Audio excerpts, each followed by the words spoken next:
We have here a list of all different varieties of spiritual emergency that Stan and Christina described. I have not a problem, but I started with this classification for for different reasons, but one reason is that, in my opinion, it mixes experiences or events with somehow processes, or it mixes experiences that can trigger spiritual emergency with a full spiritual emergency. Yeah, so for example, number one, episode of unitary consciousness or big experiences, that is one experience. Or number three, near-death experiences. That's something that happens one day. You wake up one morning, you go with your car, you have an accident, you have a near-death experience, but that near-death experience changes, finishes, yeah?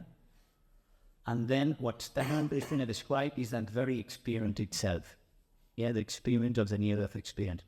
But I understand that that's the trigger of what can happen next. So then I wonder, how does this spiritual emergency that follows that experience look like? While, for example, the Kundalini awakening, which is what Christina had, that's more of a process. You have experiences, but it's an unfolding experience that has a lot of events, like shaking, tremors, occasions, manic, something, but it's more like an ongoing thing. So I think that the good value of what Stan and Christina did is to describe these experiences in a Western language and to take the pathology out of that. So there's nothing wrong with having a peak experience. There's nothing wrong with having a near-death experience. That is not a sign of one developing a psychosis or a mental illness. There's nothing wrong with having a psychic opening, having an extrasensory perception. Those things can happen. But I don't know if that is the spiritual emergency itself or it's just an episode. So I think that that's the mix in this classification. Anyway, let's look into them. If you're interested in more detailed descriptions of this classification, you can find it in this book, The Stone Research for the Self, A Guide to Personal Growth Through Transformational Crisis. And there's the book as well, which is always good. So, the first type of spiritual emergency that Stan and Christina described is what they call the episodes of unitary consciousness or peak experiences. This is a description that doesn't come from Stan and Christina. It was actually Abraham Maslow that described these peak experiences. Abraham Maslow was an author that focused or was part of the movement of the humanistic psychology. And so we had psychoanalysis, we had cognitive behavioral psychology, and then humanist psychology started focusing a little bit more, not so much on the pathological, but also on the good things that our psyche is capable of higher state of functioning or experiences that go beyond the neuropoint bodily experience. So Abraham Maslow started focusing on individuals that functioned well. And let's study the psychology of people that function well and that they live in a good mindset. And one of the things that he described was these experiences that some people would have. Sometimes they have been called flow states, And these are experiences in which people feel a dissolution of the boundaries of the ego.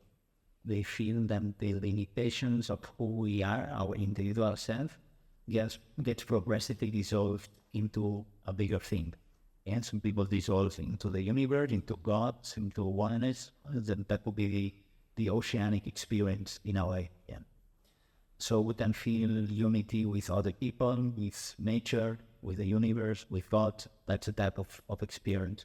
And of course that we can imagine how these experiences can have potential for transformation, for inspiration, for healing. If we feel so isolated that we perceive that our problems are unsolvable and that we don't have help from many worlds, we have a big experience, a mystical experience, and we feel that we are part of a infinite big thing, that can be really inspiring.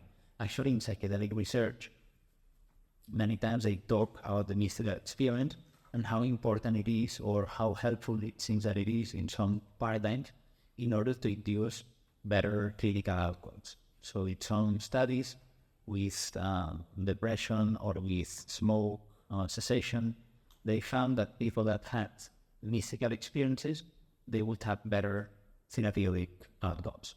That's the idea behind psychedelic therapy in the old days, which they were aiming for this. Let's give a high dose of LSD, so people will have this mystical experience, and from that point of that mystical experience, it's going to be easier to rebuild our sense of self. Yeah? So, in a way, it could become a spiritual emergency if you don't have the context for this experience, or if it happens in a place and in a time that is not appropriate, and that somehow has some implications for you. But this is a positive experience, and usually people feel this experience in a positive way. This guy here is Walter Pahnke, and it's funny. Walter Pahnke was a researcher on the team of Stan Grof and all the pioneers, and he was the one that described the characteristics of the mystical experience. There's this questionnaire that has been used for many, many years. It's called the Mystical Experience Questionnaire, MAQ. And that questionnaire tries to evaluate how close the experience that we have is to a mystical experience. And some of the things that they measure is this here, and the unity, feeling whole, feeling one within ourselves, yeah? So not seeing ourselves as divided internally, but also connected with the outside. Yeah?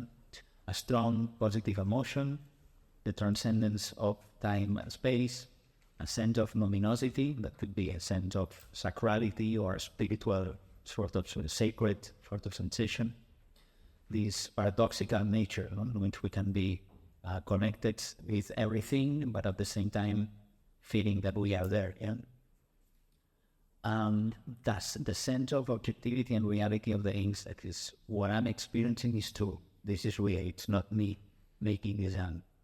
The ineffability, so it cannot be expressed in words, and the positive outcomes of such an experience. So Walter Pahnke, when he did his famous experiment of the Good Friday, in which he gathered some theology students, and they gave them psilocybin on a Good Friday to see if they would have a mystical experience, and the outcome is that yes, it was that people that received psilocybin would have more mystical experiences than people that received niacin. I guess that it was the active placebo that they gave. There's a hidden story of the Good Friday experiment, is that some of the theology students really had a difficult experience. If I am not mistaken, one of them left the church in which the experiment was happening and started running on the street of Boston, and the researchers had to go out and chase him. So it was not all perfect, but you're writing a paper, you can choose what you want to publish. But that's the happening today. But so we see that sometimes in the pursuit of mystical experiences, accidents happen.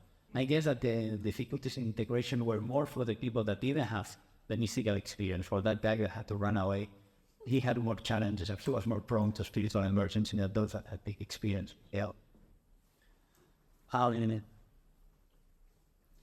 Yet some people report that after big experiences, they do have a sense of better physical and emotional health.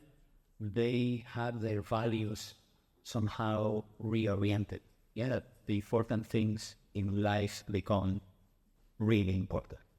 And that's mostly with any kind of transcendental experience or any crisis experience. Most of the times there's a reformulation of the hierarchy of values. Some people that were very much work-driven and high achievers, after a near-death experience or a big experience, they reevaluate. All right, let me see. what I have to do here. Same thing as what Christina explained at the beginning. Yeah, after those experiences, I quit my job, I left my marriage, and then a crisis began. And so things can happen after we have this positive experience. Yeah, sometimes big experiences, they happen just by contemplation. We don't have to do anything for it to happen. I think that there's this effect, I don't know if it's called the Stendhal effect, something like that, which is to have the sense of rapture as a non-ordinary state of consciousness that happens through the observation of beauty. Something that is beautiful, aesthetically beautiful, provokes an internal experience of some sort of peak experience. And the first time, and maybe not the only, but yeah, the first time that I saw this happening was when we went to India with my mother and my family, and we were to the Taj Mahal on a day that looked very much like this. We saw the sunset, and the clouds were amazing, and the sky going pink and orange and blue and fiery, and the Taj Mahal started changing colors as well, the waters and the skies, and my mom could not stop crying. Tears were falling. Actually, and she could not speak. She was just observing that. So I guess that she was in a non-ordinary state of consciousness. When it finished, my mom is a very kind of well-mannered woman. She recomposed, and we never spoke of that again. But we do remember. So